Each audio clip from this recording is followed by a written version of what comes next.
Hello, my name is Nicole Shattuck, and this is my M9 video presentation for Kinesiology 5005, Exercise and Sport-Related Nutrition. Recently, an athlete came to me about nutrition and said, "Coach, I don't know if I can do both. I can't be a vegan and a D1 lacrosse player, can I?" So the true question would be, can a vegan lifestyle support the energy demands of a Division I field sport like lacrosse? Here's how I would reply. Yes, Rachel. There are many athletes who choose a vegan lifestyle. It can be done. In fact, the typical American diet usually lacks in fiber, antioxidants, and phytochemicals that a plant-based lifestyle affords. However, there are important considerations for vegan athletes. Some of the concerns with vegetarian or vegan diets are 1, adequate caloric intake, and 2, nutrient deficiencies. Is there adequate amount of certain vitamins and minerals, fatty acids in most plant-based sources? So let's start with caloric needs. A non-active individual who's between the ages of 18 and 22 would need about 1,800 to 2,000 calories per day. An active individual in the same age range has requirements that range from about 2,000 to 2,200 calories per day. That's suggested by the National Strength and Conditioning Association. So that'll depend on activity. The approximate ratio of macronutrients would be about 35 to 45% carbohydrate, 25 to 35% fat, 15 to 25% protein.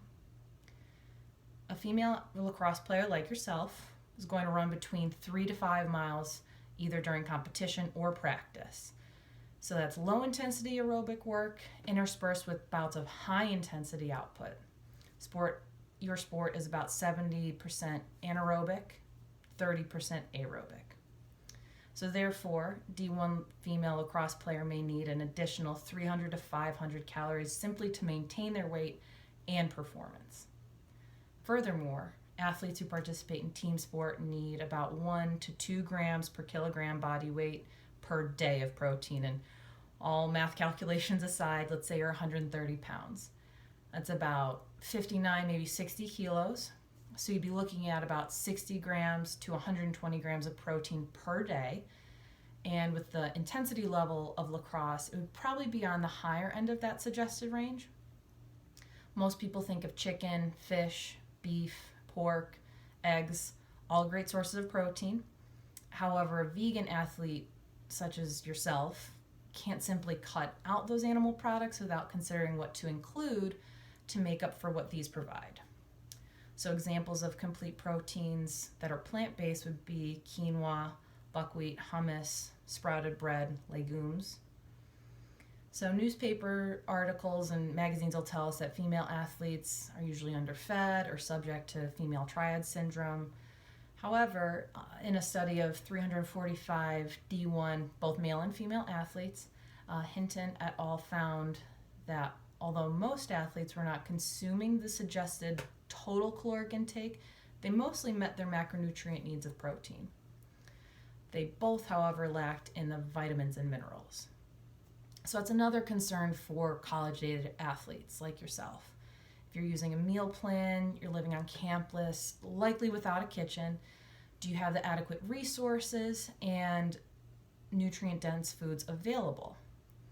So in addition to eating enough calories and the right amounts of carbs, fats, proteins, a vegan athlete's also going to need to consider that their diet is without certain micronutrients that are gained from ingesting animal proteins, which is fine.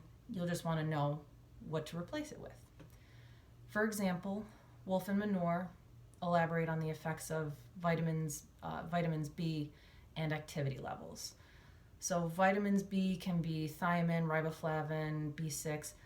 Those are necessary for energy producing pathways in the body, while things like folate and B12 are part of cell synthesis.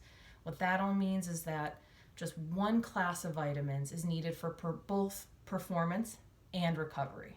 So you'll want to have the energy to perform, and you'll need the right resources to refuel and repair after a training session. So in their meta-analysis, Wolf and Manor determined that athletes with poor diet suffered from the effects of lacking nutritional value. they were unable to maintain bouts of high-intensity exercise, and lacrosse is a high-intensity sport. So typical sources of B12, for example, will include eggs, dairy products, animal products, which is not part of a vegan diet. However, there are things like nutritional yeast, cereals, nut milks. Those can all be fortified with B12. So athletes who eat nutrient-dense diets won't need to supplement with vitamins, protein powders, all that jazz, despite their activity levels. So what I'm saying is that you can absolutely be a vegan Division I athlete. So along with the nutritional components is make sure you're also hydrating, getting 7 to 8 hours of quality sleep. So like I said, vegan lifestyle can support the energy demands of a Division I field sport like lacrosse. The first step is getting educated, having an understanding of your needs as an athlete. But since I'm not a registered dietitian in the state of South Carolina, let me set you up to speak with our resident RD. She'll go over some strategies and give you additional tools and resources so that you have a comprehensive plan that'll allow you to maintain a vegan lifestyle and optimize your performance on the field.